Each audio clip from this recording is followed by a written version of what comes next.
Hi everyone, and welcome to another episode of the Flying Changes show with me, Jenny Winterleach, and I'm thrilled today to be joined by Nicky Allen and Sky. Her little chihuahua has joined in with us this morning as well. Morning.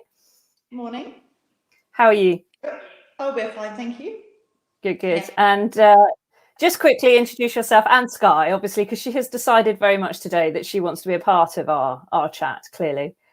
Yeah, she has planted herself on my lap. This is part of her. Yeah, I am going to be. She is very special. She comes everywhere with me now. I was lucky enough to rescue her or rehome her just beginning of lockdown last year, and since then she's become pretty much a part of my anatomy. Really, she goes everywhere with me. So yeah, I am Nicky. I live in Cornwall.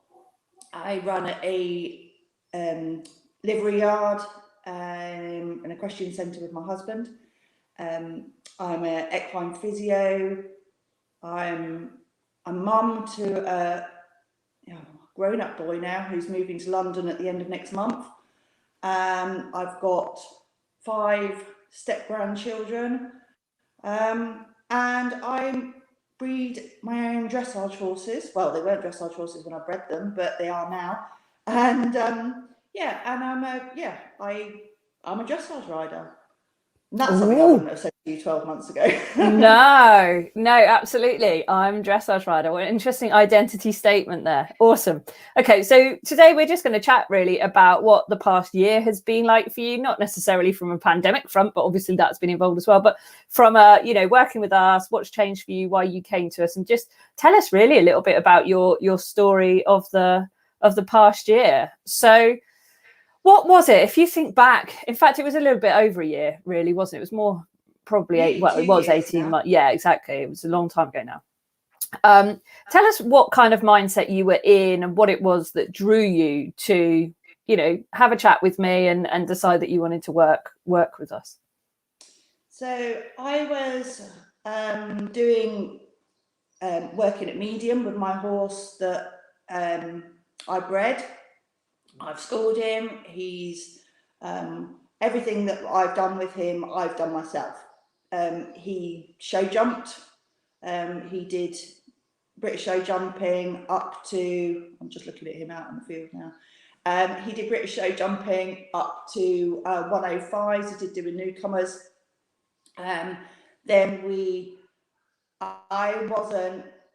I probably wasn't very happy in the show jumping environment. I felt very much a bit like I did in every one of them, really. Felt a bit like I shouldn't really be there. My friend evented quite a lot, so we swapped over. We went British eventing. He evented up to meter. We did BE, and we did a lot of riding club stuff. Then he went lame. He stood on a stone when we were up in Wiltshire. So we had a bit of a practice at doing some dressage.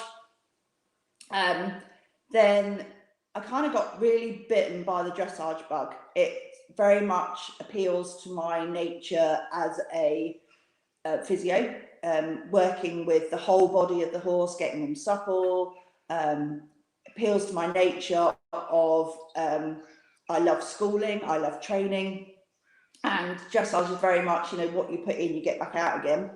So I never went back. I never went back to jumping. We do still jump, we jump for fun, but we don't jump competitively anymore. So Fred and I we'd trained all the way up through the levels. We got to medium. We were qualified for pet plans at medium. And I'd managed to qualify him for 3 different pet plan festivals. At the first one, Cassie came with me, Cassie Gadsby, who's also one of your ambassadors. She came with me and groomed for me. And we were lucky enough to get in the top 10, so we qualified for pet plan finals. I put enough money back that summer so that I could do the other 2 pet plan festivals. So Cassie said to me that one of the things she noticed coming and grooming for me, because normally she's working when I'm doing local shows, that I absolutely had a meltdown when I was in the warm-up arena, to the point where I sat in the corner and wouldn't come out. I didn't really, luckily enough, I'd had a lesson on him with Diane Furman Baker in the morning, and then we travelled up from hers to Wellington. So he didn't really need a lot of warming up. But I'd sat in the corner. I'd picked out everybody who was in that warm-up arena who was going to beat me. Everybody in the warm-up arena that I thought was an under 21, so therefore they weren't a threat. And kind of worked out how many people I had to beat just to get myself into the 10th position. And Cassie said afterwards, I was absolutely over the moon. We got our 10th place. I was absolutely chuffed to pieces. But Cass said afterwards that my negativity in the warm-up arena was detriment to her as much as it was to me. And she said, I can't believe that you don't believe in yourself that much. She said, those the money that you've put back for the next 2 pet plans, I think you ought to go and do some mindset training. And hence why I got hold of you in the first place. So we worked a lot on basically my imposter syndrome. But over those, so we worked with you from August till December before I came an ambassador the first year. And those one-to-one sessions with you were absolutely amazing. Definitely brought out my confidence, definitely brought out kind of why I wanted to do it. I love, like I say, I love the training. I love the schooling. I am competitive in nature. I want to be the best at everything I do. It's not just with my dressage, it's everything. So that isn't ever going to go away, but I needed to not give myself such a hard time about it. And that's really, really hard. So over the year of being an ambassador with you and now being a mentor, I kind of tried to work out where that's come from, why I don't believe in me, and yeah, and kind of go from there. Cool. I'm just going to pause you there for a moment because we've got so much we can cover. But I just want to go back a fraction to when you decided to get some help. So I'm sure there are probably lots of people watching in or listening in that think, yes, I do exactly that. I know, I've been there, done that one myself, looked in the warm up and gone, well, you're no threat, you're no threat, you're not even in my class, you're warming up for the different class, so that's okay. You look too fancy, I think you're not even in my class. Oh, right, here's my competitors. I think we've all done that at some point in time, haven't we? We've been in the warm up, and rather than warming our horse up, we've been looking at our competition. Yeah. And so, and what was the effect? Because, okay, you got your top 10 placing, but that doesn't normally happen when you're in that kind of frame of mind, or, you know, when you have what you called the imposter syndrome. So tell us just a little bit about how imposter syndrome was sort of manifesting itself for you, and what that was like to have that, because you didn't realize at that point it was a thing either. No. I think that's the funny part. A lot of people don't realize it's a thing. They're just like, well, it's just what I do. They don't realize that it is a thing, it is detrimental, and it can change. So tell us a little bit about what was going on when you had that imposter syndrome. It's just that you know, I just didn't really think, I never would have said I'm a dressage rider. I was an eventer who'd gone over to the dark side. That's kind of how I used to introduce myself. I didn't think that, you know, I trained my horses myself. I didn't think I should be there. I just didn't have any confidence that I could do it. Obviously I could do it, otherwise I wouldn't have been there. But I just didn't have any belief in myself that I should be there or that my horse should be there. You know, it was just very much, we've done this all on luck.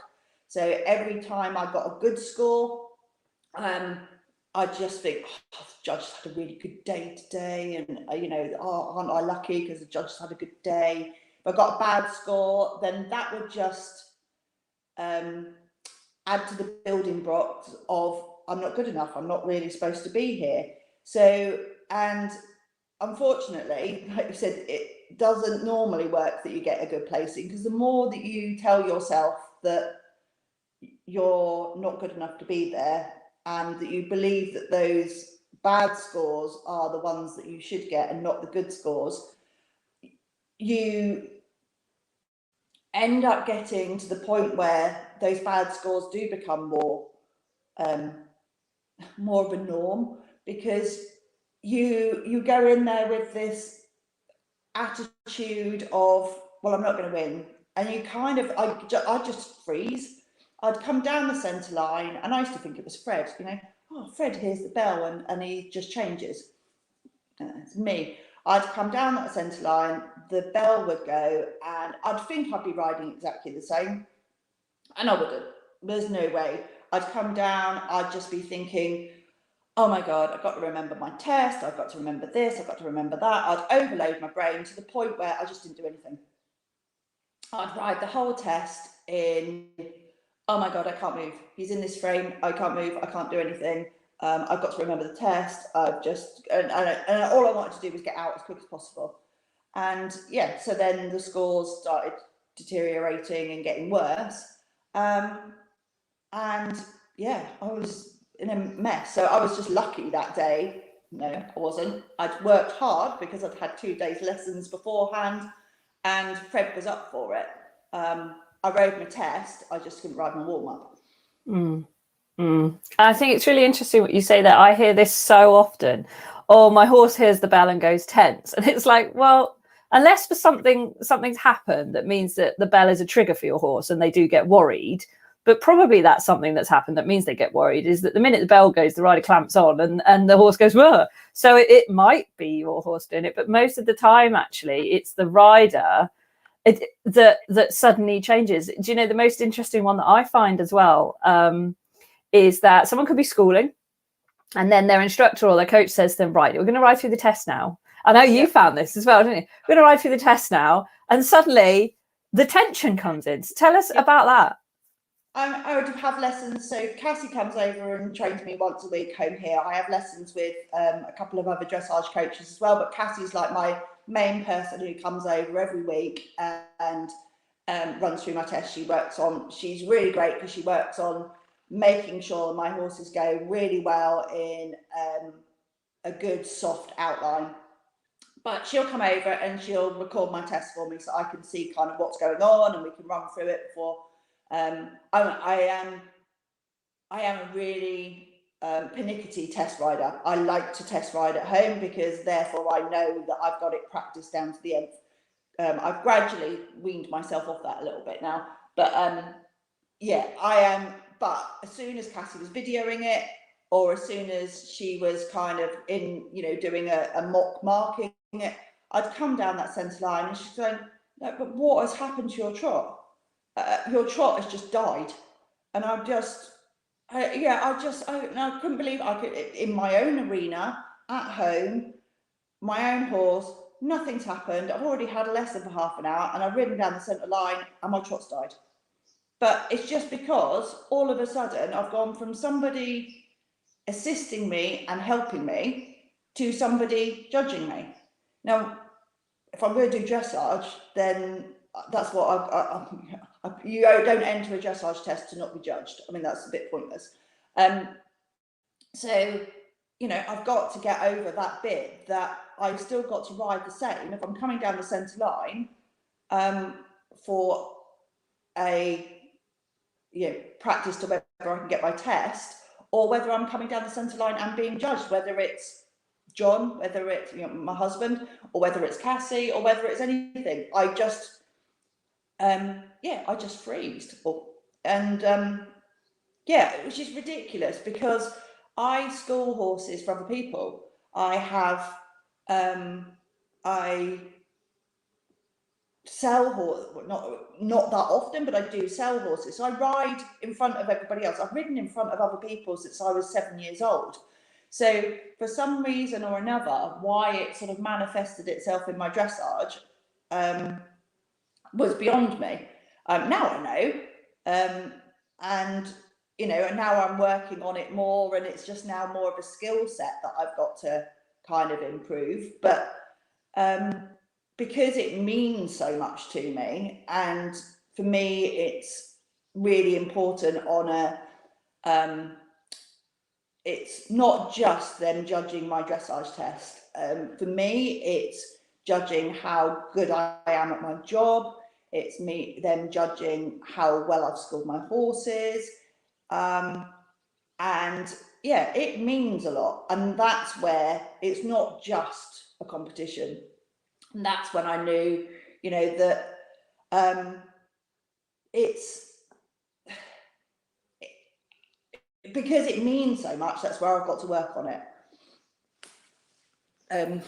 Yeah, I think that's so common, isn't it? You know, in fact, I was chatting with a client yesterday and they were saying that it was their last session, and they were saying, you know, that actually 6 months ago, people kept saying to them, just take the pressure off, just take the pressure off.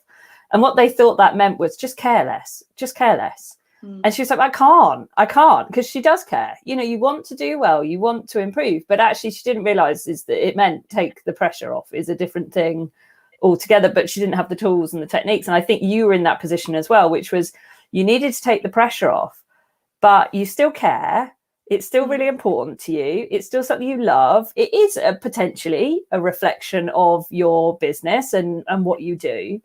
And so what is it that you started to realize then was for you taking the pressure off, or for you, I don't think it was so much taking the pressure off, it's just focusing on something else? Enjoying my journey. That's the point. Because to me, training is the important bit.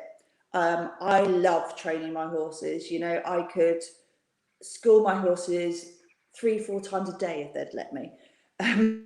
I just absolutely adore it, and I get a massive buzz out of it. And now I just kind of look at my dressage test. Yeah, I still, you know, my goals are to they're both going to pet plans at the end of next month. We are already trying to get our qualies for winters. That's not going to change. I'm still very much a goal setting. I want to get my qualies for the championships. But what it is, it's a marker of my performance rather than somebody going out there and saying I'm good or I'm bad. It's not that. And it's up to me whether I feel that I'm ready for a test or whatever. And I've just got to enjoy that. And that's the icing on the cake. I got very fixated about what scores would go on my horse's sheets. And oh my God, you know, it's like, oh, I haven't got the highest scores. But I also know that I'm not very good at, I'm not a, you know, put my horse in prelim and stay there for my entire life kind of person. As soon as I think I am possibly in with a chance of getting a 60 plus for the next level, I'll go for it. But that's always what I've been like. I'm not a time short. If I don't have a go, I'll never know whether I can do it or not. So therefore, if I'm only just there and I have a go and I don't get the score that I think I should have got, then put it in the fuck it bucket, really. I really don't care. It was one of those things. I chose to put myself and my horse in that point at that moment. Judge might not like me today, or it's not the judge doesn't like you. I might not have performed to their level that day, but I look at it, it's a learning experience. I can do the same again. It's my journey, it's my choice to put my horse in that test at that point. So therefore, I've got to suck it up on whatever they score me. I now kind of look at the judges' comments on the side, and it's very much like reading social media or text speak. There is no what you call it, there is no emotion behind it. So you can either read it upbeat or you can read it downbeat, you know. And depending on what mood you're in or how you think you've read your test will be how you read your sheet. I tend to scan my sheets now when I've finished, look at my score, scan my sheets and put them in the trailer. I don't look at them until I come home. And then I've kind of, by that time, the emotion's out the way. Whether I think I did a good test or a bad test, it's gone. And then I can look at them afterwards and kind of go, and then I analyze them. You know, I was an accountant, so I'm quite analytical. So I analyze them. I look at what I did last time. I look at what I did this time, and I kind of go, well, okay, well, last time I got a 7 for that. but this time I only got a 5. So actually I can achieve a 7. What did I do wrong coming into that movement today that made me only get a lower mark? So therefore I know that that's something I've got to practice on to actually make that more fluent. And I kind of just look at it at that, you know. My dear baby horse, I mean, she's not that much of a baby, she's 6, but it was her first year of competition. We did a novice show. She's very, very spooky. We did a novice show. She came out, she won both her classes. She got high 60 marks. Really, really chuffed with her.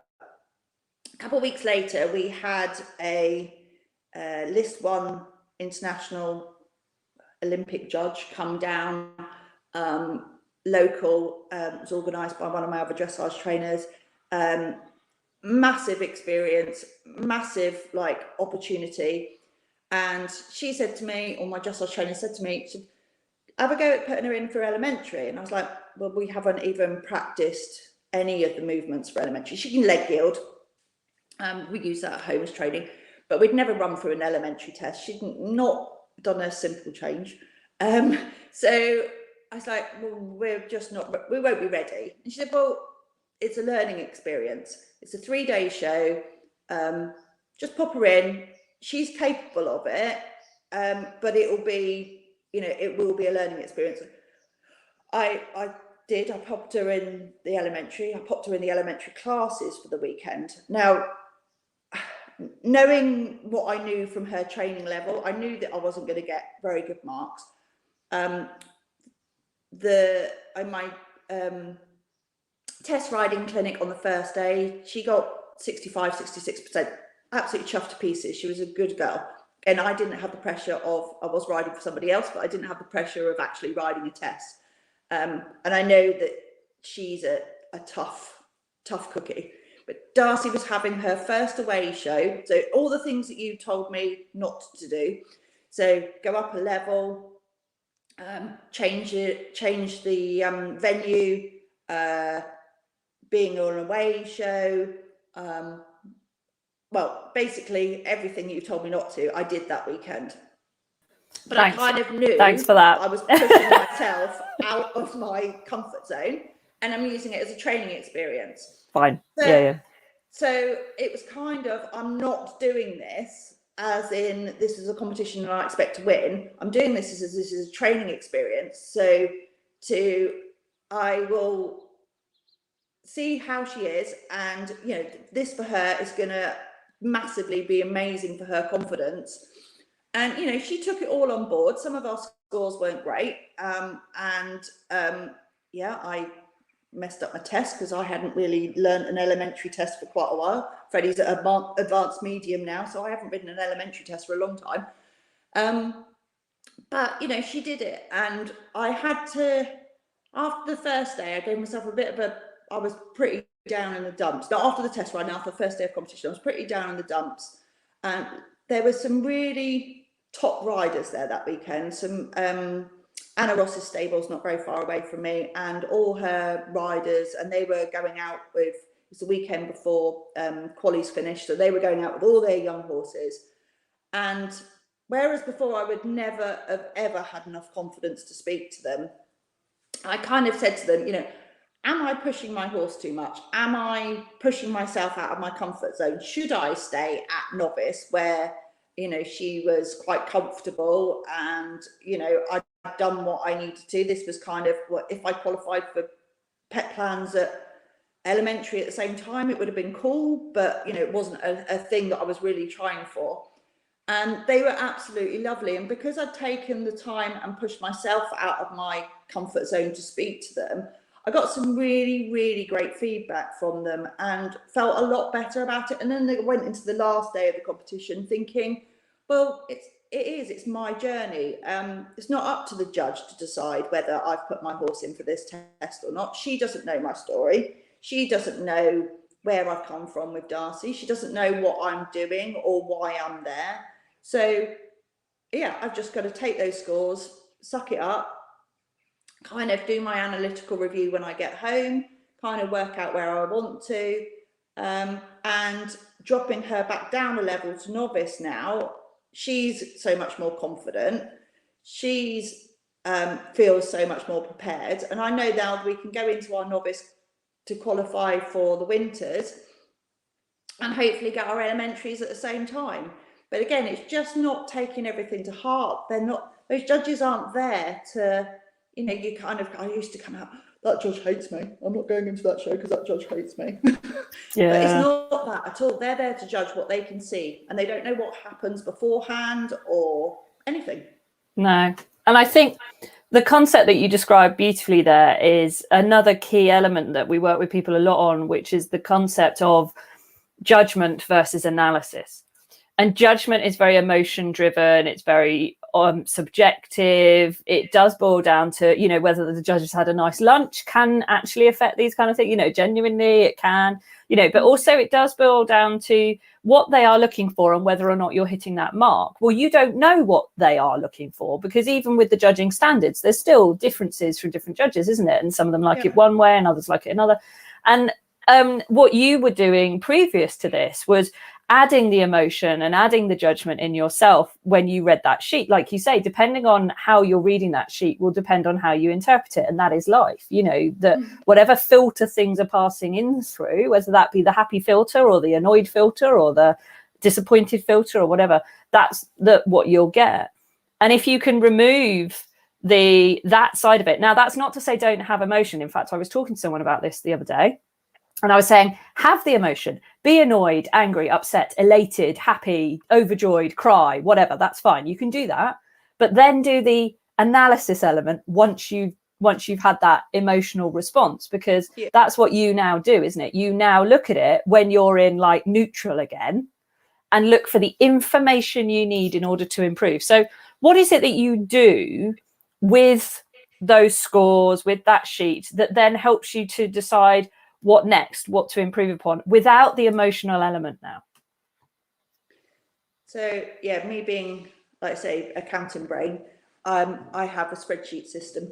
So I have basically the tests. So I have with her, she's got her novice 23 sheet, and I put into that, so all the movements are down there, and I put in what I've scored. And so it rolls on to this. If I got every single movement in that test at the highest mark, this could be the percentage that she is capable of achieving at this moment. And again, I know it's all pretty much, it just depends on the judge and depends on it depends on the day, depends on the weather. But I kind of go, for my brain, that says, you know, is she capable of or is he, depending on which one I'm doing, are they capable of, what is their highest mark they are capable of in that movement? If I'm consistently getting 5.5, 6s across one movement, then I know that I have got to work really hard on that. If it's on my collectives and I know that they're not enjoying watching my tests, so they're not enjoying they don't think that they're submissive enough and that they're going in a correct outline, then I know that I've got to go back and I've got to work on the basics to get that going. If I kind of go, well, okay, well, we are consistently now running 7s in all of that bit, then I just touch back on those things every more. So it's kind of a bit more like, I don't know, a bit more like when I was practicing for my maths tests, I suppose, when I was at school. You know, you don't keep going back and practicing the easy stuff. You want to practice the stuff that you aren't getting right. So if I look at it that way, it kind of it works well with my brain, because I know that that's, you know, somewhere I need to work on, and then I can actually see it in black and white. That's not emotional. Figures aren't emotional.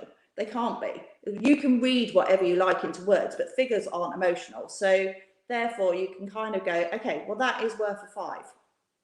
Okay, so therefore I need to improve it. And just trying to take the emotion out of it. It's not because the judge hates my horse or hates me, or, you know, yes, your horse does go better at some arenas than it does in others. But again, that's something that you can work on. Fred used to go to where most of our championships are down here. Fred used to event there.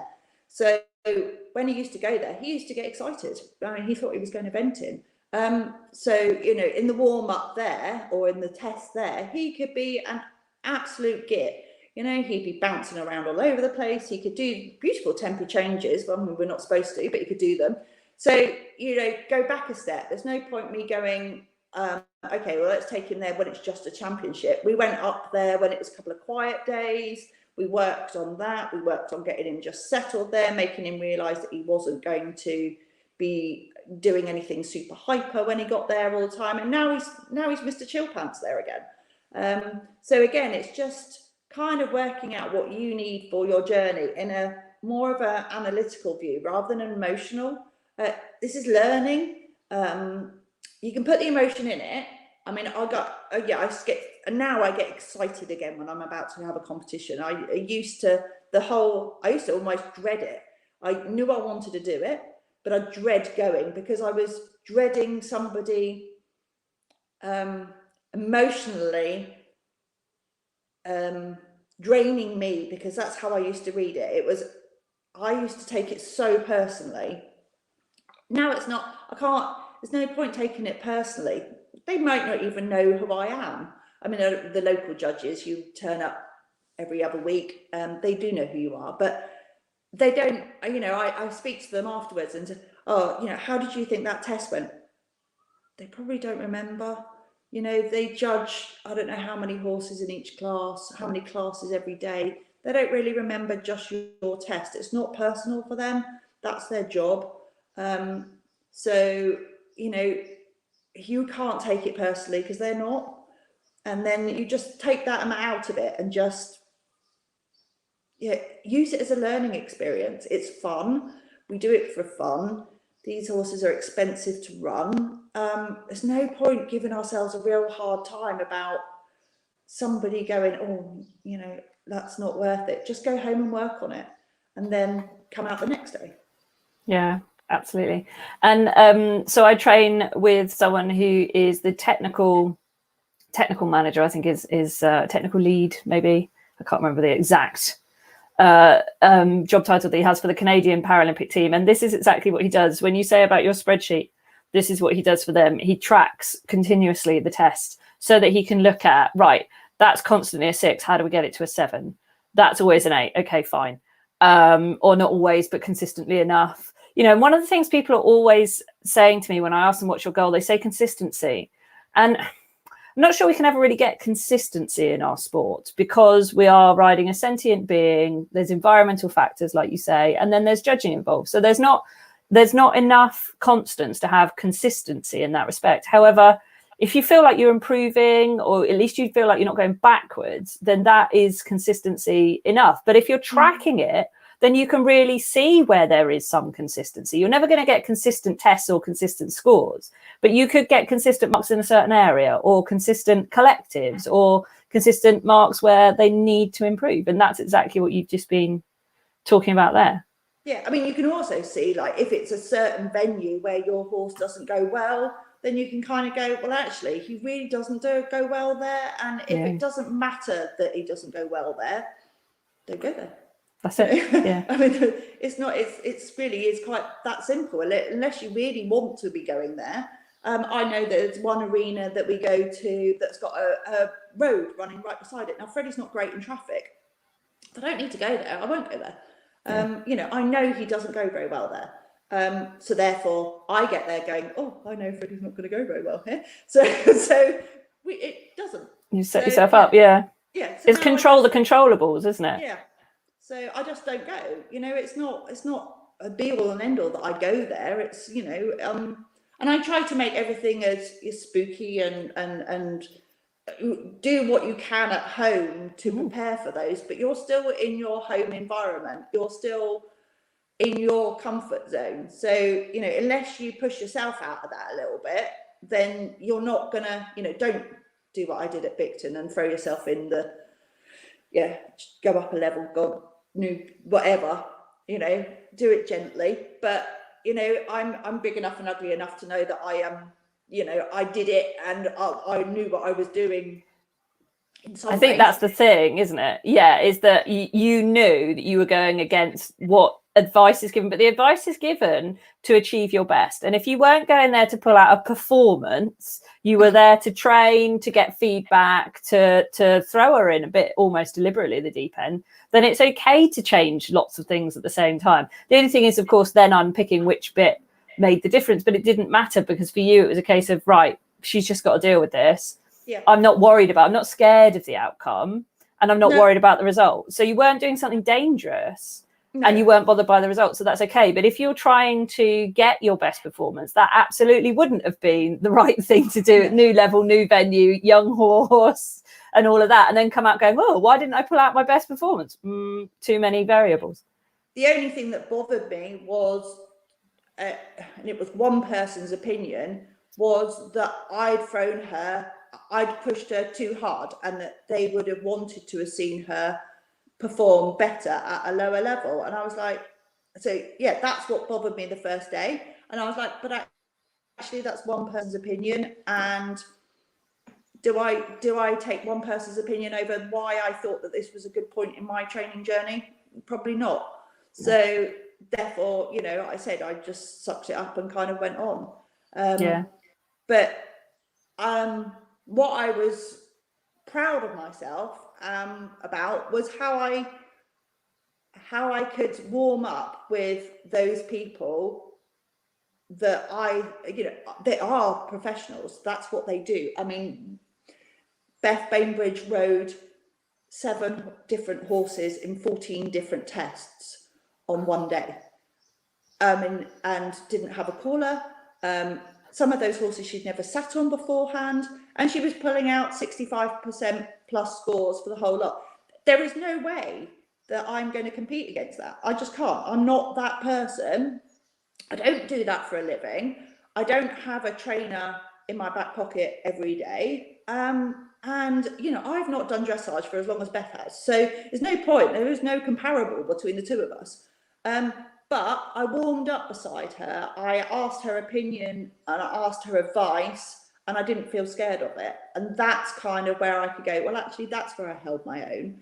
And as I walked back across the car park for the last day, she made a point of coming out of her lorry and asking how I'd done and did I have a nice weekend. And, you know, that's kind of when I went, do you know what? I actually kind of do belong in this world. It's not too bad actually at all. And then you kind of that little tiny bit of confidence then just kind of makes you feel like, actually, no, I do belong here. And it, you know, just because they're all there on their flashy horses and that's what they do, Beth's probably got no emotional attachment. You know, she might have a bit of emotional attachment to their horses, but they're not her horses that she's brought all the way up through. My horses will never be for sale. They're my horses. So if I put a crap score on their sheet, it doesn't really matter. It's, you know, they're my horses and I love them to pieces, and it's our journey together. And you can't go out and compare yourself to the other professional riders. It's just completely different.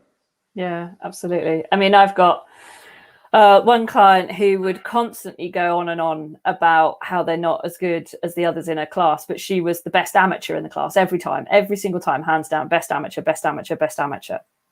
And, you know, she was riding in birds when she was younger. She was riding internationally. She was doing that. But she decided to actually go and get a degree in something science related.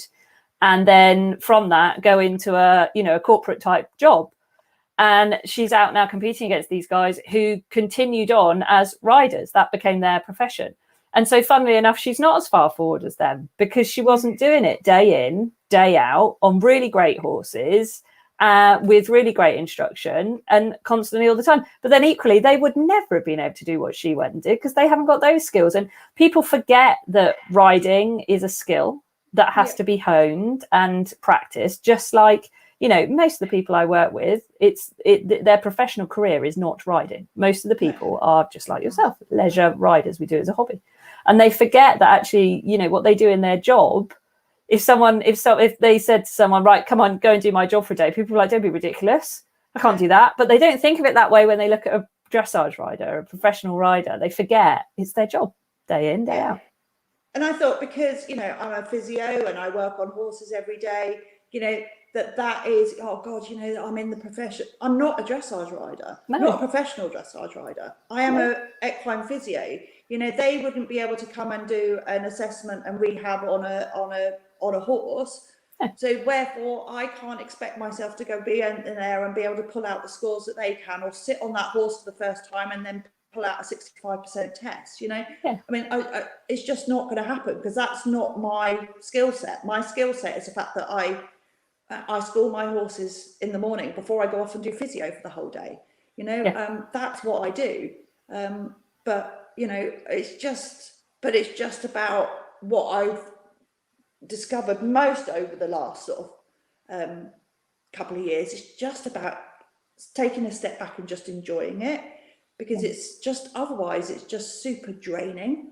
You know, you just get to the point where you kind of dread going out. You want to go out, you dread going out, you dread picking up your sheets, you dread looking at it, and then you come back and there's no real sense of fulfillment. No matter whether you've won or you've come last, there is no fulfillment in it, because you can talk yourself out of or into any score or any placing. You can kind of, you know, when you're in that spiral of working out whether you should be there or not, you don't think you've actually achieved anything, and then it just becomes hard work. And my husband would say to me, "You do this for fun?" Like, why? And I was like, "Yeah, I don't know why." Yeah. I'm up to. So yeah, I just kind of, you know. Go on. No, I was going to say, so we know that you've overcome imposter syndrome very much now. I mean, to have gone and done what you did the way that you did it, there is no way that if you felt like you didn't fit in, or, you know, that you couldn't do it, or that everything was based on your scores, you'd never have taken your young horse to that show and dealt with it the way that you did, you know, ever, and come out of it with such positive experience. So that's absolutely like clear evidence that you're now in such a better place to be able to do what you love. What else do you think was a real kind of pivotal thing that you've learned in the last couple of years that has really made that much of a difference to your riding? And the thing is people come to me because they want better scores and better performance, and that's absolutely fine. Like, I totally get that. That's a really great reason. What they don't realize is that actually what we do is we work on their psychology and mindset to get them enjoying it more, and, you know, going with the flow and going with the process and doing all of that stuff. And then their scores improve. But what they're expecting very often is that there's some kind of magic quick fix or something to improve scores or suddenly do better. What they don't realize is we've got to unpick all the other stuff. So what was some of the other stuff that we unpicked for you that you're happy and willing to share that made such a big difference for you? The actual finding my place in competition has been very much the last thing that's fallen into place.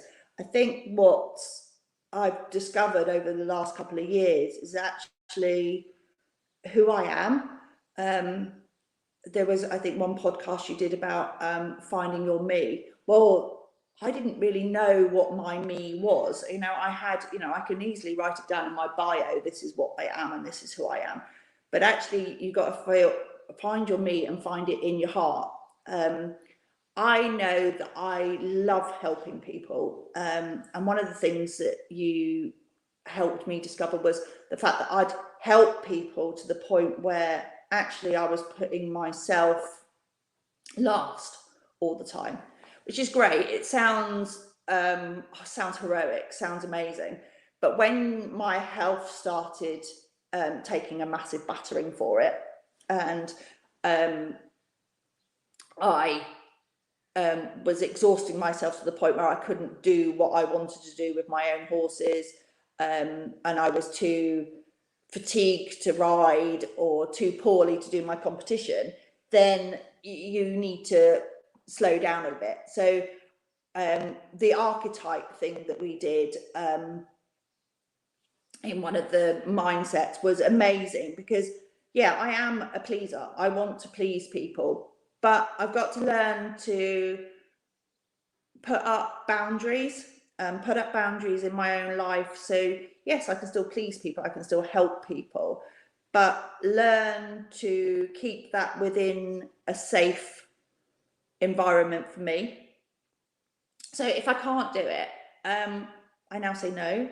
And I say no, I explain why I can't do it, but I might give them an alternative solution, because I like helping people. That's not, you know, I love helping horses, I love helping people. So therefore that's in my nature. I didn't want to take that bit away from me, but I know that I have to have boundaries put in place to protect me. The other thing is kind of unpicking where all this came from in the first place. Why do I feel the need to feel like I belong, to feel like I need reassurance that I'm actually doing the right thing. And you know, that stems back to a lot of things in my childhood, being bullied at school, you know, being the eldest of three siblings my two siblings, I'm one of three.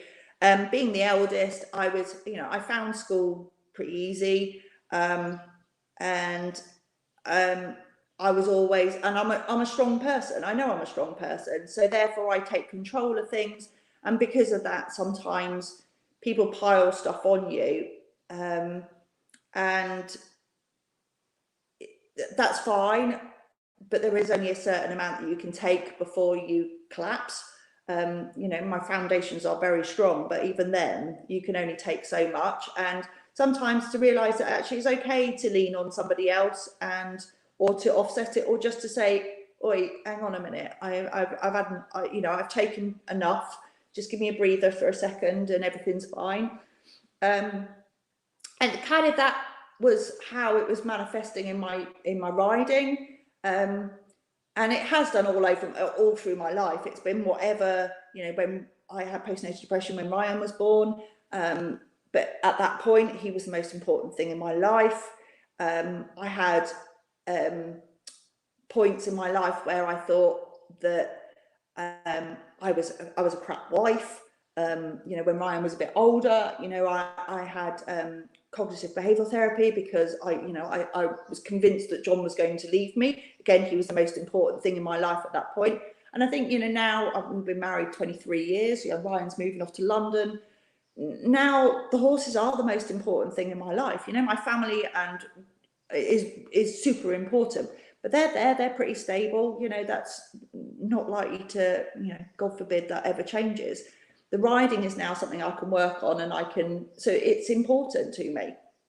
And that's kind of why it started manifesting itself in my riding. So it was actually a lot deeper than just my riding. And just kind of working out who I am, dealing with the fact that, yes, yeah, I want to achieve. So kind of like suck that up a bit, because that's kind of how you're going to push yourself anyway. And just kind of knowing that it's because this is really, really important to me that it bothers me.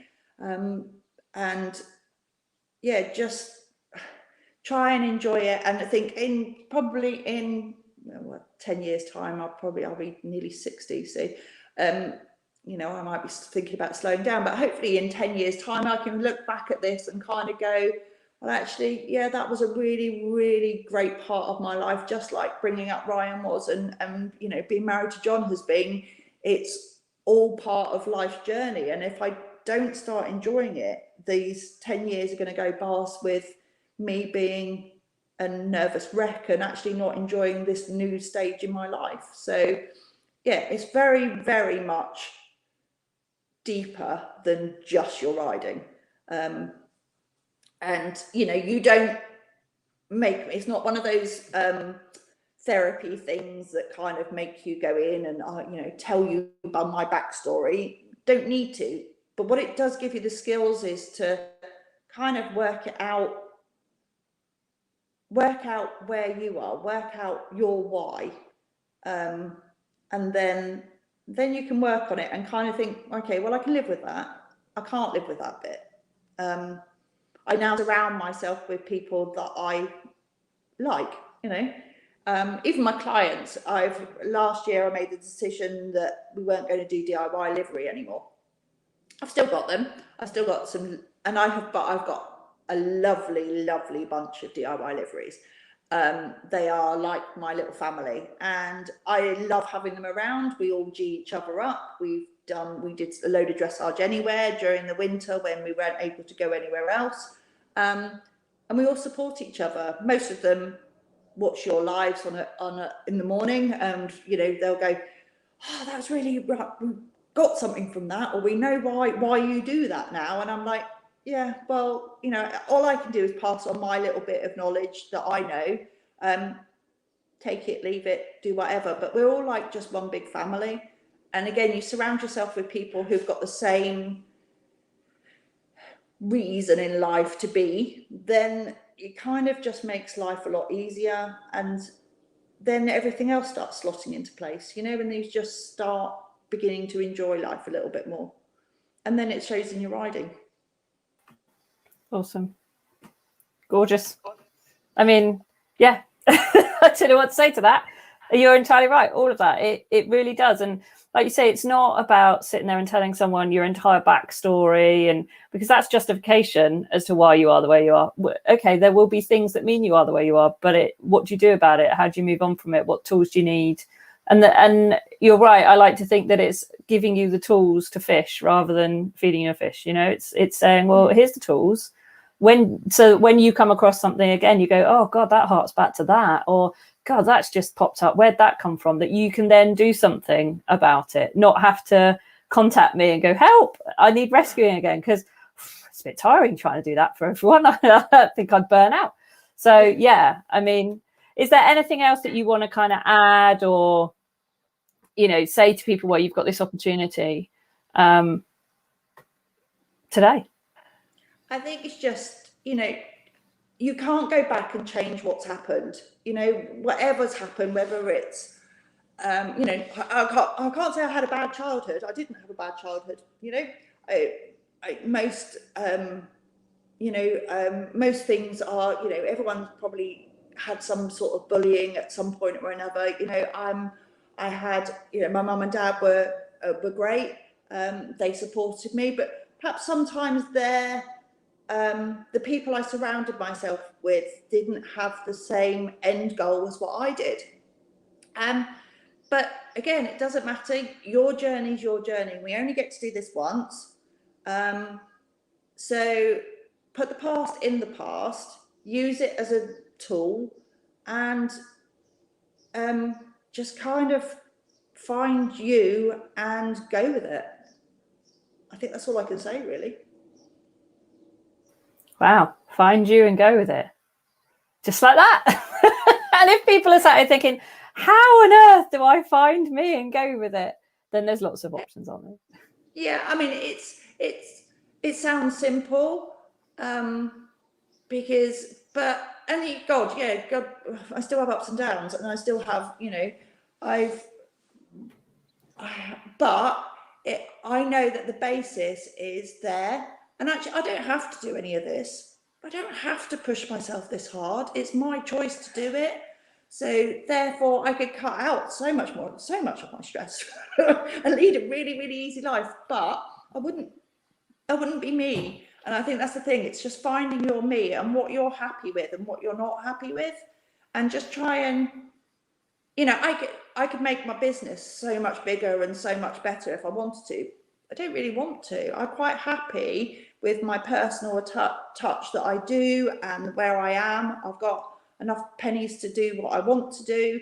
I love my horses. I could go out and buy myself something really flashy, but I love the training, so therefore I do what I do. It's just finding what you enjoy doing, and just going with the flow a little bit more. It's just, I think that's probably what the last 12 months has taught me, is that you just have to, life's going to throw curveballs at you anyway. So just go with the flow a little bit more and just kind of enjoy the journey. Awesome. Thank you so much. And if anyone wants to drop you a message or ask you a question or hear anything from you, then what's the best way they can get hold of you? I'm best on Facebook. I have got an Instagram account, but I'm still not brilliant on it. But it's Woodwick Farm Equestrian Centre or Equine and Physiotherapy Centre. If you just put Woodwick Farm in Facebook. Yeah, Woodwick Farm, and it's the longest Facebook page I've ever come across in my life. So if you find that one, you know it's the right one. Yeah, it's like something like Woodwick Farm, equestrian rehabilitation and physiotherapy, something or other, and some other things as well. I couldn't quite work out what I'm best at being. So there, it's got all of them in it. And it's Woodwick Farm on Instagram. Awesome. But Woodwick Farm, WOODWICK. Yeah, that's it. Wrong side. Other side. There we are. Woodwick for people watching. Yeah. She's showing us her boobs. Cool. Super. So thank you so much, Nicky. It's been absolutely lovely. People have really, really loved hearing your story and hearing you, you know, having come through this and the different person that you are. So thank you so much for a little bit of inspiration. Anyone who's listening in, if they want to send any comments or anything, then just post them onto our Facebook page, Blind Change Coaching, and we'd love to hear from everyone and what they think. So thank you so much, Nicky. It's been a pleasure. Thank you. It's not saying I don't need you anymore, though, Jenny. I still need you every so often to help me rewire my bits, but I'm okay. Well, that's the thing, isn't it? You know, like the support is then there if and when you need it. You're not leaning on it. It's not crutch. I'm not holding you up, but every now and again, you know, same way I have coaches for me, you know, and you know, I have a mindset coach and I have a person that I go to when I need a bit of help every now and again, because we're human. We are not islands. We need the support around us. And of course, you're an ambassador and a mentor. So you've got our amazing Eden group and the ambassadors and things to be part of, and a fabulous mentor to them as well. So don't worry, we're not going anywhere. We love having you. So thank you so much, Nicky. It's been an absolute pleasure, and hopefully see you soon. Yeah, see you soon. Take care. Bye. Bye.